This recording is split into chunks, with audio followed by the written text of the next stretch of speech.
Welcome to It's a Grand Life, where our mission is to be a voice for grand families and kinship caregivers everywhere. Did you know that in the United States alone, there are 2.3 million grandparents raising their grandchildren? 2.3 million. It's a Grand Life is committed to making a difference for those kids. That's why we have the podcast, a Facebook group, and the Grand Fund. The Grand Fund, which is a 501c3 which was launched in June of 2024, provides financial assistance to grand families, including shelter, food, clothing, and household needs. Grand families are in every neighborhood, in every city, every tribe, and territory nationwide. If this is you or someone you love, we're here for you. And we welcome you to join us on this mission. Our goal is to offer hope and resources to help you.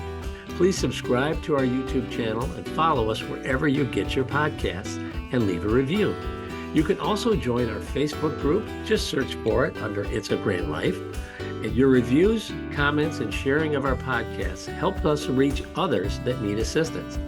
Welcome to another episode of It's a Grand Life. Hello, my name is Craig Nash, and we'd like to welcome you to another It's a Grand Life. And we are going to have a grand time today on It's a Grand Life. We've got Dr. Kenneth Barish, a PhD and clinical professor of psychology at the Weill Cornell Medicine Center, and a fellow with the American Psychological Association. But bigger than that, his focus has been on grandparents raising grandchildren and parenting in general. And as I was telling Dr. Barish before we went on the air today, when I talk to grandparent organizations, the number one issue that they tell me that grandparents are wrestling with is this whole idea of behavioral health. So, Dr. Barish, welcome to It's a Grand Life. We're delighted to have you, and can't wait to hear Craig, about I'm delighted to be talking with you. Thank you for inviting me. Oh, my pleasure. So, there's a lot of folks that write books about parenting, but very few talk about grandparents. But that's a subject that you've taken head on in your new book. Well, I did that because I'm a grandparent now. And a lot of the advice that I give to parents and that I've given to parents over the course of my career is very similar to the advice I give grandparents, but grandparents have a unique role. And in some circumstances, of course, we have both roles of parenting and grandparenting. So the idea for writing about grandparenting just came from my own personal experience of my two grandsons, now 11 and 8. Oh, that's so great. We did talk about a little bit before we went on the air about oftentimes the main issue of youth anxiety and depression and loneliness and all of the other psychological pressures that kids are dealing with nowadays. And how do you address that with your patients and their parents when they come to see you? So I have a very simple idea about the most important thing that we can do as parents, as grandparents, as therapists, working with children and families, and that is we need to listen. The most important thing we need to do is to spend more time listening. And there's a lot of good advice for parents and grandparents, but a lot of it focuses on how to cope with kids' problematic behavior. And that's important advice. It's helpful. But before we do that, the most important thing is to spend more time listening. Because when we listen, kids learn to manage their feelings. When they feel that someone is there who listens and understands, they experience their feelings differently. There's less urgency to their feelings. They know that they may not always feel this way, at least not the same way they do now. So my first advice is always to listen. But isn't that hard to do when we're both holding on to our cell phones? And we're It's impossible to do when we're on our cell phones, right? So making time to listen involves put away your phones, right? That is a big problem for kids and for us because we're always on our phones. Actually, one way to do it, well, there are many ways to do it, but let me back up a little bit. first, before we talk about phones, the best way to engage kids in conversation is to take an enthusiastic interest in their interests, even if these are not the interests we would want them to be, right? But Right. kids have a instinctive curiosity and interest in everything. And if we respond with our own enthusiastic interest in whatever their interests are, that's the surest way to be able to begin some dialogue and conversation and to begin to strengthen our relationship with them. So what you're saying, I think, Dr. Barish, is that if my granddaughter, who's 12, loves volleyball, and those volleyball tournaments are 8 to 12 hours on a Saturday afternoon, I should just grin and bear it and engage with her at the end of the tournament and affirm her any way possible, right? Well, Craig, I'm even going to go farther. Yes, you should do that because, of course, she wants you there. Right. And I've had kids whose parents did not come to their sporting events tell me with great sadness, all the other parents are there, right? Why isn't my father there? Or why isn't my mother there? So it's really important. But I would take an interest in volleyball and learn about volleyball. Even when you're not at those volleyball matches, read up on it. Read the sports pages. And I read this article about this player and this game and this tournament that's going on. What do you think? That kind of interest. That is a great idea, and that's why our backyard looks like a little volleyball court right now with the nets up and the boundaries and everything else. Yeah. But just engaging your grandchild and in what they're interested in, that's just great advice. And so do you see a lot of grandparents who are raising grandchildren in your practice? I've seen a few. Mostly I see grandparents who are helping out. Right. And just a few that are actually the primary caregivers to their grandchildren. And because when I talk to folks and through our podcast and through various organizations we're involved with, it's not only do the grandchildren need to talk to a behavioral health professional because of the abandonment issues and all the other issues they wrestle with, but the parents as well. It's been a long time since we made sure all the homework was done and made sure that the book report was turned in and all those library books got back there, and that we weren't spending too much time on our phones and what have you. And sometimes we can fight a little depression because of our friends are down in Fort Myers for the winter, and we're sitting up in the Detroit suburbs dealing with the snow, but we're doing what's important. I've never met a grandparent yet who walked away from helping their grandkids when this situation presented itself to them, because we'll do anything for our grandkids. But yes, and we all need support. I agree with you completely. Our grandkids need support. We need support. And another piece of advice I would give is to become part of a community. And we can't do this alone. We did not evolve to raise kids or grandkids. We did evolve to have grandparents in kids' lives, right? That was part of human evolution. But we did not evolve to do it alone. And the loneliness that we would experience and that kids experience, it can be devastating. So becoming part of a community is so important because it also offers kids an opportunity to be in a helping role, to help others, which is great importance for their own emotional health. So we get support, they get support, they give support to others. And that's something that we don't think about often enough. Well, there's a tremendous need for community in our culture, absolutely everywhere. In fact, I remember when the Wall Street Journal did a front page article about the loneliness epidemic a couple of years ago, and it really hit the nail on the head. But I just am very grateful when the parents of my granddaughter's friends are accepting of myself and my wife, even though we're a lot older than them. And being a grandparent, raising a grandchild is not a new phenomenon in our country anymore. There's 2.5 million of us out here who are raising grandchildren, so that's nice when society's a little more accepting of this type of life change. But what you write about helping children develop empathy and kindness towards others. That sounds like a precursor to middle school right there. How to deal with the middle school culture. But how do you do that? Well, the first thing we do is we make sure that in our conversations with our grandkids, or kids and grandkids, we're not only accepting of their feelings, but we're talking about other people's feelings. There's research on this, that the parents and grandparents who talk to their kids in a positive way, are accepting of their feelings, but also talk about other people's feelings. Those kids develop more kindness and are stronger in their moral development.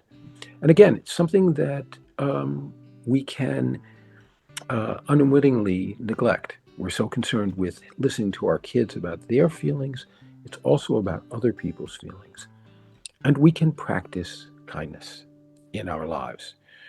Your granddaughter sees you and your wife practicing kindness in the everyday interactions in the course of a day, right?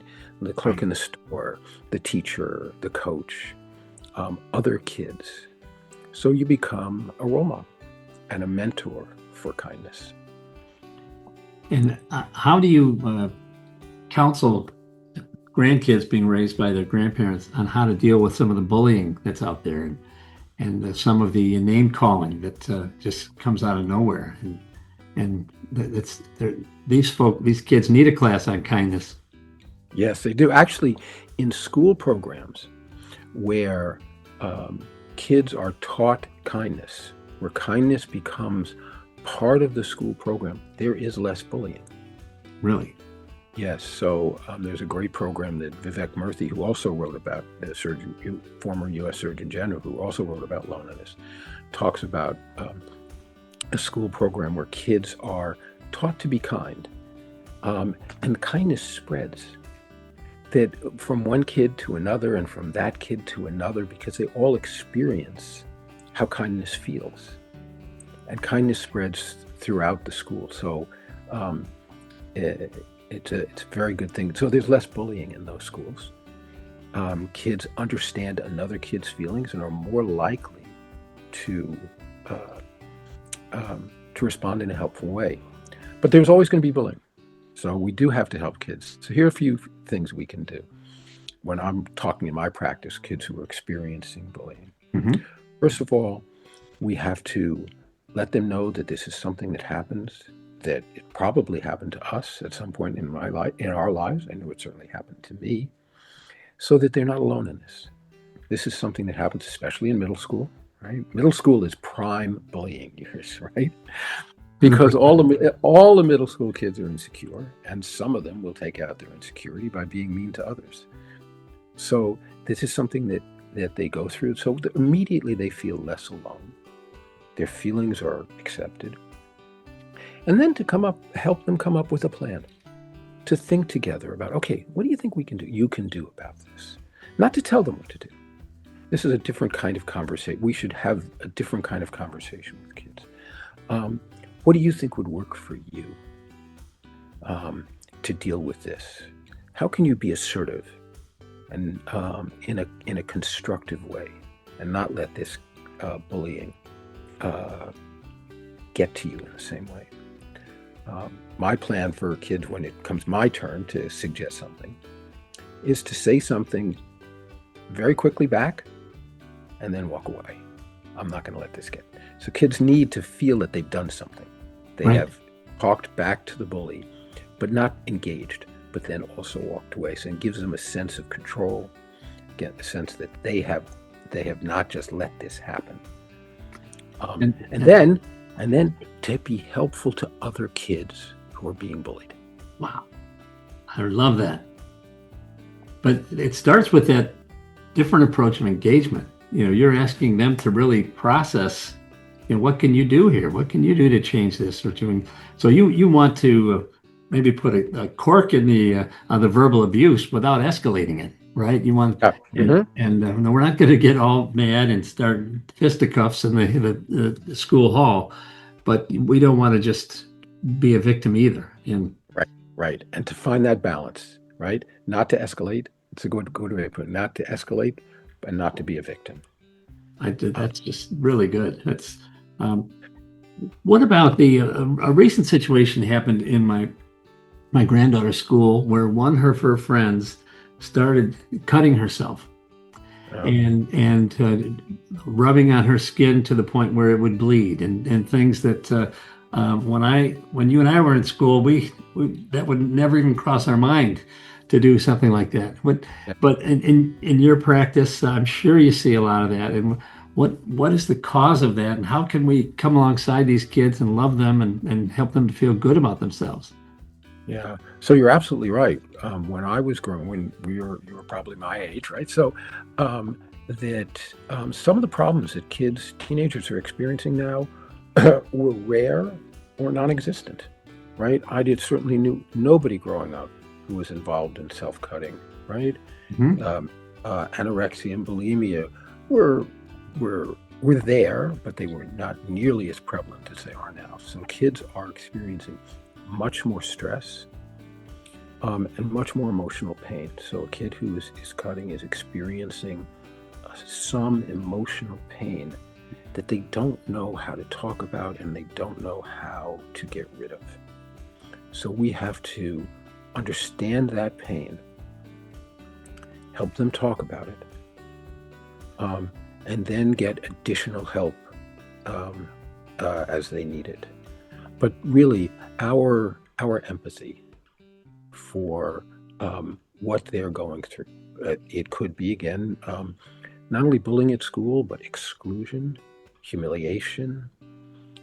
It could be problems in academic work. It's usually a social, a feeling of feeling left out. This problem has exploded because of social media. Right. So whatever pain that they felt maybe during the school day, in our day, well, that ended when the school day ended. Right. Now it's out there. It's out there forever. And they will begin to feel that whatever humiliation they felt is always going to be there. So we have to understand that and help them talk with them about it, help them understand that there's help for these painful feelings. And when you see this type of behavior, you do engage the parents? Yes, because it's the kind of behavior that parents need to know about. If I'm working with a child in therapy, I have an agreement with the parents that I have to have some confidentiality, and I don't inform them about every instance Right. of this kind of behavior. It's a very difficult problem for your granddaughter and her. What does she do if one of her friends is engaging in any harmful behavior, in any self-harm? So, and that's something. It's a case-by-case decision to be made, but something that she can come to you about. It's a very tough situation because we don't have a lot of experience with it. I'm not a psychologist. I don't have a lot of experience with folks that are harming themselves, and it just, as someone on the outside looking into a situation, it makes you sad because you know that the child they're got to be hurting, and is in his or her way, they're just reaching out and saying, someone notice me or someone accept me, and so you do have a good understanding of it, and that's a good way to begin talking with your granddaughter about whatever her friends are going through. And another way to do it is not to feel that we have to give the answer. That goes back to the kind of engagement in problem solving that I was talking about before. It's really such a more helpful way to have a conversation with kids, rather than telling them our opinion and telling them what they should do, even if we're right. But to engage them in what's called a collaborative problem-solving conversation. I like that. This is not my idea. I can't take credit for this. This is developed by Ross Green and Stuart Ablon at Harvard, and it's an alternative to the kinds of conversations we usually have with kids. And in a collaborative problem-solving conversation, it's very simple, 3 parts to it. We express some understanding of our child or grandchild's concerns. The word concerns is important. We're not talking about opinions. We're talking about concerns. Very different, right? Opinions lead to arguments. Concerns can be talked about. So the concern for a kid might be feeling left out, or a concern for a kid may be just feeling overly stressed, or a concern may be that we're being unfair. How many parents or grandparents have not been told by their kids that it's not fair? Right. Right? I tell my colleagues that if I want to get into a good conversation, if a kid is not opening up, not talking, if I want to engage them in conversation, all I have to do is ask them about something that's not fair, and they will all begin to talk, right? So to acknowledge their concern, and then to express our concern. Our concerns are often about safety, health, the rights and feelings of others. Those are our 3 main categories of concerns. And then to ask the question we almost never ask, which is, okay, I know you're concerned about this. This is your feeling, and this is what our concern is. What do you think we can do about this? To ask them, Green and Ablon say, invite them to engage in problem solving. What are your ideas? And when we do that, we've changed the channel. We're now on a different channel. They're on a different channel. Before, they're in the channel of, it's not fair, you should let me do this, or whatever the channel is, right? Right. Now, they're on a different channel. And the channel is, okay, how can we solve this problem? And we can use the collaborative problem-solving method for screen time, for example. Wow. Rather than just setting limits, start with a conversation. Or anything that we are having some conflict with our kids or grandkids about. And when we do, we're often surprised that if we ask kids, well, what do you think would be the solution to the problem? Their ideas are not as unreasonable as we thought they might be, right? And it's much more successful. So, I just love that. The collaborative problem-solving conversation. And it works way better than me saying, this is how we did it when I was coming up. This how when I was raising your mom, this is how we handled it. But Grandpa, that's a different time. That was a different time. And then I would joke with kids and say, yeah, like in the 1800s when I was growing up. And they're right, because the stresses that they feel are actually much different and much greater than the stresses we felt, because we had more community. We grew up when communities were stronger. Right. We did not have phones. We did not have social media. We did not have, in some affluent sections of the country, tremendous pressure for academic achievement. Relentless pressure for academic. The kids feel that they have to be superstars in everything that they do. Right. And even if we say, no, I'm not going to put this pressure on my kids or grandkids, they feel it anyway.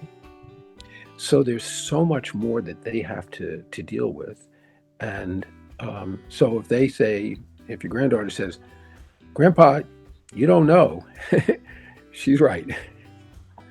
And you must know her, because she says that all the time. So that, but our guest today on It's a Grand Life is Dr. Kenneth Barish, PhD, and he's the author of, I think, his second book, The Art and Science of Parenting and Grandparenting and Raising Emotionally Healthy Children in a Challenging World. And that book, it looks like it's coming out on June 29th, Doctor. And obviously, you understand this world of parenting and grandparenting, And I just want to encourage you folks at home, you need to go out and get a copy of this book because it really addresses everything we're trying to deal with as we raise these grandkids. But as I'm thinking about the collaborative problem-solving conversation, which is absolutely brilliant, that is assuming, Dr. Barish, that I am not going to be emotionally worked up when I'm chatting with my grandchild. Is that right? Nope.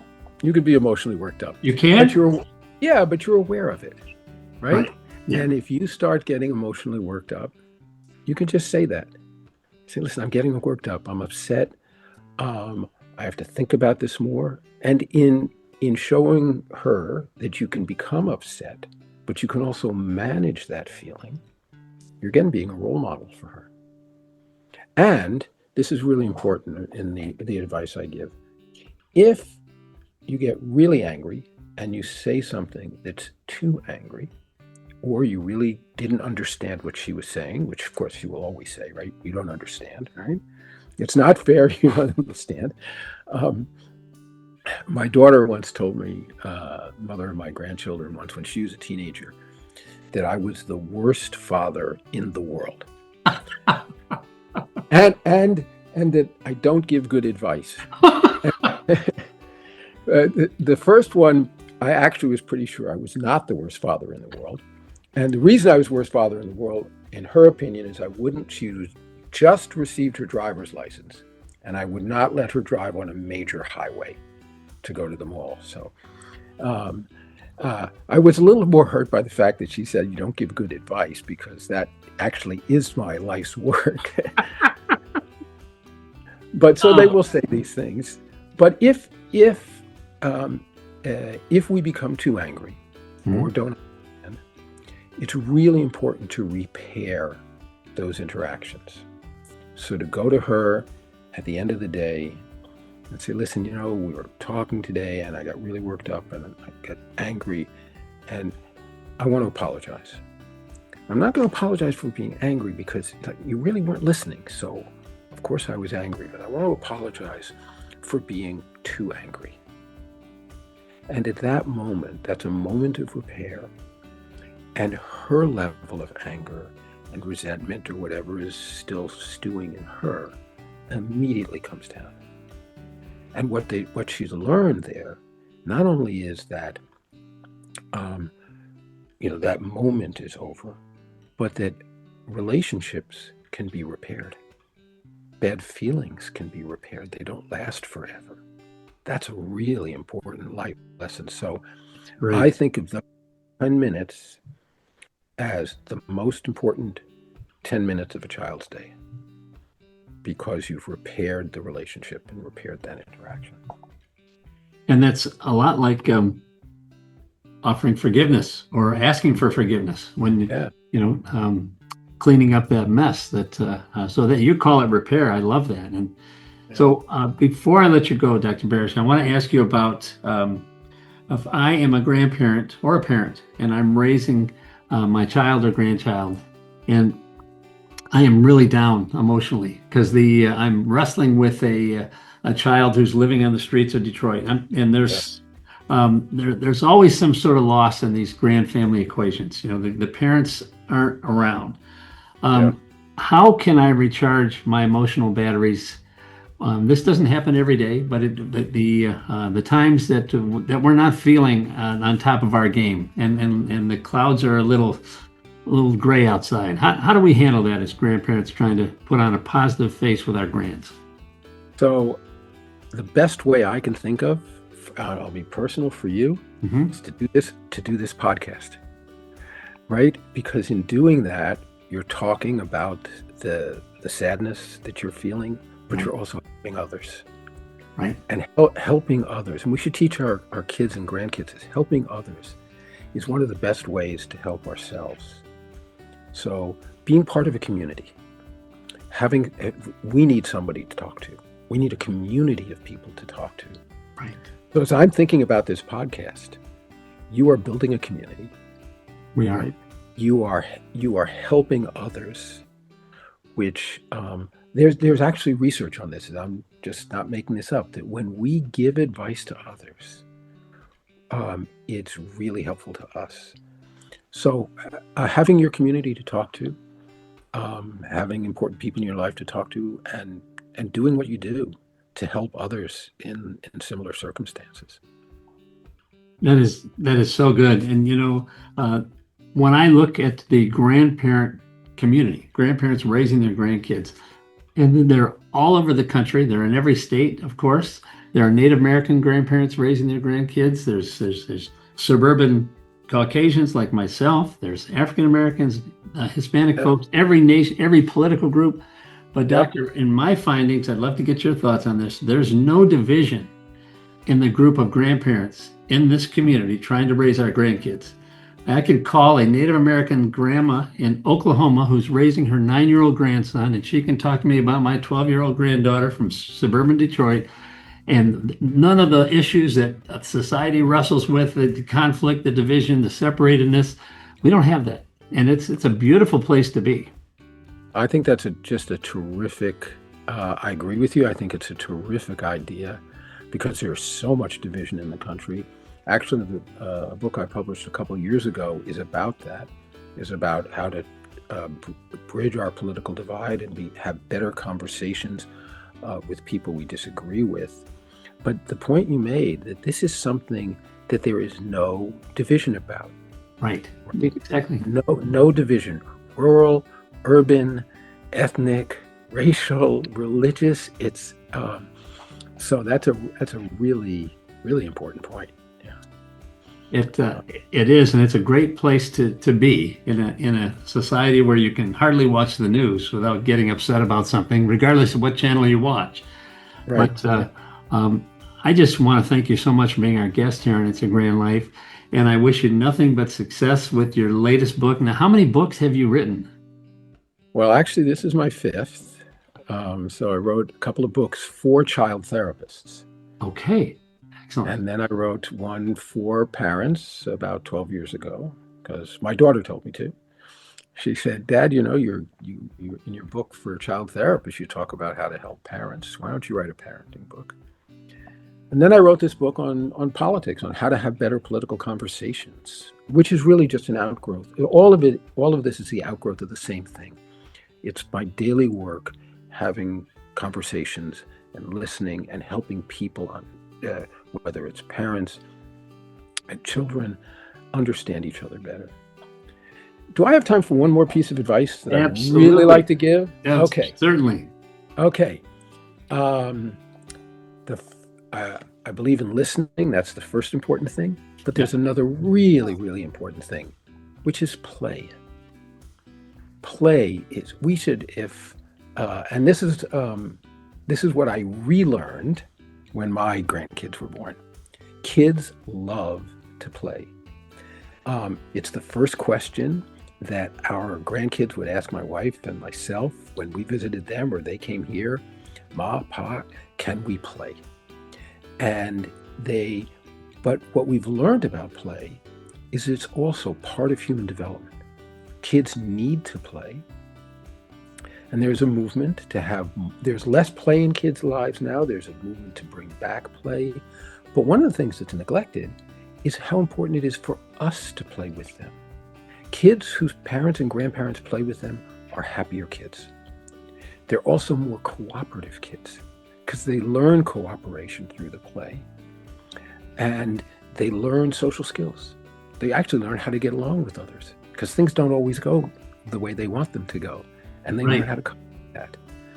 So I would say, and the research again shows this, just a short time playing with your kids every day is one of the best things you can do for them, for you, and to promote their social development. And that makes them happier, they're more cooperative, and they have better social skills. Exactly. And we should look to do this every day. Yeah, in some programs, just 5 minutes a day helps kids be more cooperative. I was stunned when I read that. And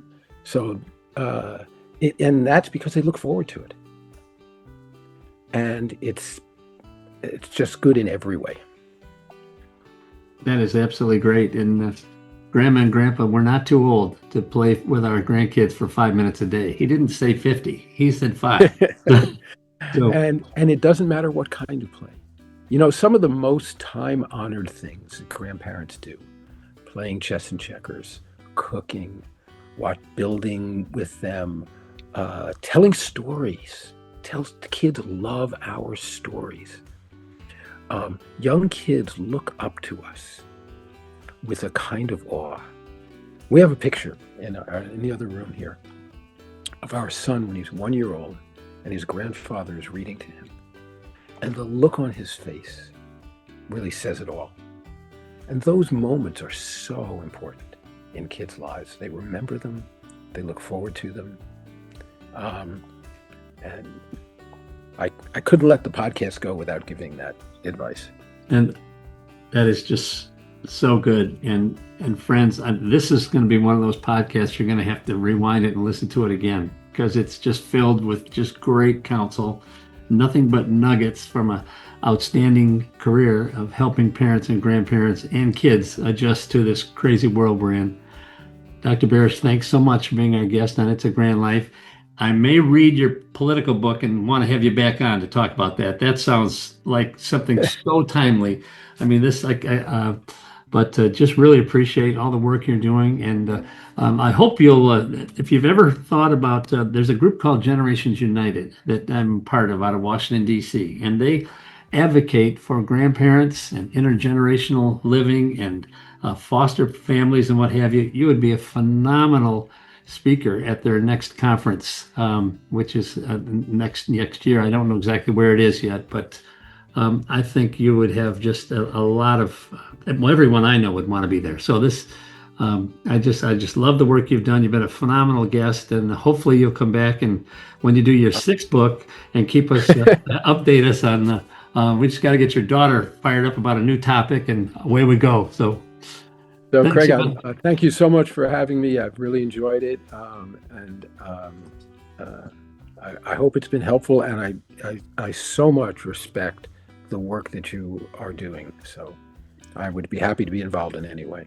Oh, sounds absolutely great. And so your book is out June 29th, right? The Art and Science of Parenting and Parenting.